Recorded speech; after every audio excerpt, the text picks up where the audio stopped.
Morning to all students. स्वागत है आप सभी का जस्ट लर्नर्स के इस करंट अफेयर वीडियो सीरीज में। आज है 21 जुलाई एंड इस वीडियो में हम 21 जुलाई के करंट अफेयर को कवर करेंगे। So let's begin. शुरुआत करते हैं लास्ट वीडियो के क्वेश्चन से। Every year Nelson Mandela international day is observed on. अभी हाल ही में Nelson Mandela day international day जो अभी ऑब्जर्व किया गया, तो किस डेट को ऑब्जर्व किया आपको यही बताना है। Very easy question. So answer is 18th of July. Okay, so शुरू करते हैं फर्स्ट क्वेश्चन से आज के।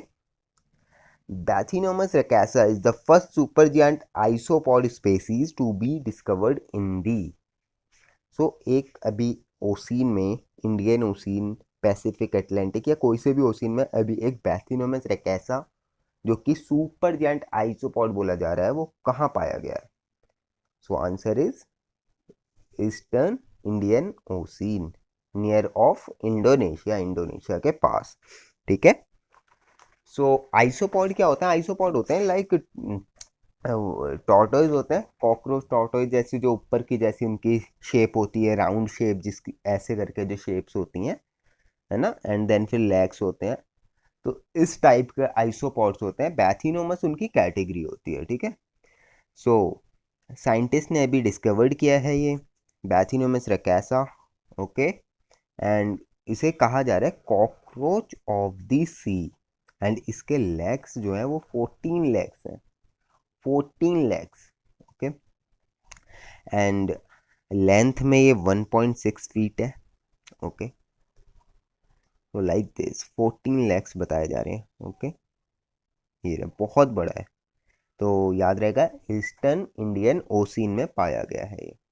Next, who was CS Seshadri recently seen in news. CS Seshadri के बारे में आपको बताना है कि वो कौन थे, कौन है, मीन कौन थे। हाँ, अभी वो उनका निधन हो गया है। So answer is an eminent Indian mathematician. Okay, mathematician थे वो। एंड प्रेसिडेंट रामनाथ कोविंद जी ने भी उस पर बहुत ज़्यादा खेद जताया अपना। ओके, एंड 88 ईयर्स से उन्हें क्या कहा जाता है कि जो एल्जेब्रिक ज्योमेट्री है ना, उसमें उन्होंने बहुत ज़्यादा वर्क किया है, बहुत ज़्यादा। उसी के लिए वो जाने जाते थे। ये है CS Seshadri. Name the first cricketer to break no saliva on ball rule. किस सभी क्रिकेटर ने नो सलाइवा जो रूल था ICC ने जो अमिड कोविड-19 बनाया है, उस रूल को तोड़ दिया है, तो वो फर्स्ट क्रिकेटर बन गए। सो इसके साथ दो क्वेश्चन बन जाते हैं कि एक तो कोविड-19 के दौरान पहली क्रिकेट सीरीज इंग्लैंड और वेस्ट इंडीज के बीच खेली जा रही है, तो उन्हीं ही दो टीम में से वो प्लेयर है। So answer is Dominic Sibley. ये बैट्समैन है इंग्लैंड टीम के। इन्होंने अभी इस रूल को ब्रेक किया है, एंड एम्पायर ने फिर उसे जो डिसइंफेक्ट किया बॉल को, क्योंकि इन्होंने सलाइवा बॉल पे लगा दिया था। एंड जो ये मैच खेला जा रहा है सेकंड टेस्ट में at Old Trafford in Manchester. Okay, उन्होंने अभी ब्रेक किया एंड इसी के साथ वो पहले खिलाड़ी बन गए पूरे वर्ल्ड के। ये है Dominic Sibley. Which state has launch Godhan Nyay Yojana. गोधन न्याय योजना जो काऊ से रिलेटेड है, वो किस स्टेट ने लॉन्च करी है? आपको आंसर बताना है इसका। Answer is Chhattisgarh. छत्तीसगढ़ के जो CM है भूपेश बघेल, उन्होंने ये लॉन्च की है योजना, गोधन न्याय योजना। इससे क्या होगा जो रूरल इकोनॉमी, जो पीपल है, उनको डायरेक्ट इनकम है इस योजना से। मीन्स जो गवर्नमेंट है वो काउ से रिलेटेड जो प्रोडक्ट्स हैं लाइक उनका काउडंग, तो वो खरीदेंगे इन प्राइस ऑफ 2 पर KG। एंड इस स्कीम का जो योजना का जो एम ये भी बताया जा रहा है कि जो स्ट्रे एनिमल्स होते हैं वो कम करने हैं जो रोड पे घूमते हैं, एंड लोगों में अवेयरनेस बढ़ानी है about the importance of cow. So अच्छा इनिशिएटिव है। Next, who has won Hungarian Grand Prix to equal Schumacher F1 record. तो जो शेमेचर का F1 रिकॉर्ड था उसे बराबर कर लिया हंगेरियन ग्रैंड प्रिक्स जीत के। तो किसने जीती है ये? Answer is Lewis Hamilton. अभी इन्होंने आइस्टायरियन ग्रैंड प्रिक्स भी जीती थी, एंड ऑस्ट्रिया ग्रैंड प्रिक्स किसने जीती थी? वल्टेरी बोट्टास ने। बट जो हंगेरियन की जीती है वो लुइस हैमिल्टन ने। लुइस हैमिल्टन ब्रिटिश खिलाड़ी हैं। ओके। एंड हंगेरियन की बात करें तो हंगरी की जो करेंसी हो गई वो क्या है? Forint, Hungarian forint, and capital is Budapest. Next, which of the following is responsible for developing the national curriculum framework that all school systems across the country follow? कौन सी इसमें से संस्थान है जो एक नेशनल करिकुलम है इंडिया का education system का, उसे चेंज कर सकती है? उसे चेंज कर सकती है। एनसीईआरटी है, सीबीएसई है, या यूजीसी है? आपको इन ऑप्शंस में से बताने, या नन ऑफ द अबव है। तो आंसर इज एनसीईआरटी। एंड ये क्वेश्चन इसलिए इम्पोर्टेंट बना, मैंने इसलिए यहाँ ये पुट करा है क्वेश्चन, बिकॉज ऑफ अभी जो सीबीएसई का जो 30% सिलेबस लेस हुआ है ना, उसमें सोशलिज्म, सेकुलरिज्म एंड डेमोक्रेसी, ये जो इम्पोर्टेंट टर्म्स, पॉइंट, सब्जेक्ट्स हैं, इसे हटा दिया गया था। अभी चैप्टर जो अबाउट दिस टर्म्स थे, उन चैप्टर्स को हटाया सीबीएसई ने, एंड उस पर बहुत ज़्यादा बवाल भी पैदा हुआ। सो देश में एक जो संस्था है एनसीईआरटी, वो ही चेंज करती है सारे सिलेबस को। Next, first international chess day is observe on which date? तो जो इंटरनेशनल चेस डे है वो कब ऑब्जर्व किया जाता है? Options are these, and answer is 20 July. 20 जुलाई को इंटरनेशनल चेस डे ऑब्जर्व किया जाता है। बट अब इसमें एक कहानी आती है कि 12 दिसंबर को यूएन जनरल असेंबली की मीटिंग होती है, एंड वो इंटरनेशनल चेस डे को क्या कह देते हैं? अब से वर्ल्ड चेस डे बनाया जाएगा। किसके लिए? कि जो फाइड है इंटरनेशनल चेस फेडरेशन, जो पेरिस में जिसका फॉर्मेशन हुआ था 1924 को, उसको मार्क करने के लिए, उसकी इंपॉर्टेंस मार्क करने के लिए। ठीक है, तो अब से world chess day, world chess day means हो गया कि अब पूरा वर्ल्ड इसे सेलिब्रेट करेगा। पहले इंटरनेशनल चेस डे था, तो 2-3 कंट्रीज ही से बस वो करती, सेलिब्रेट करती है ना। चलिए next, which country has presided third G20 finance ministers and central bank governors meeting, FMCBG? इसकी मीटिंग अभी किसने प्रेसिडाइज, कौन प्रेसिडेंट बना था इस मीटिंग में? तो G20 तो अभी आपको पता ही है कि 2020 पूरा सऊदी अरब प्रेसिडाइज कर रहा है, तो आंसर इज सऊदी अरब।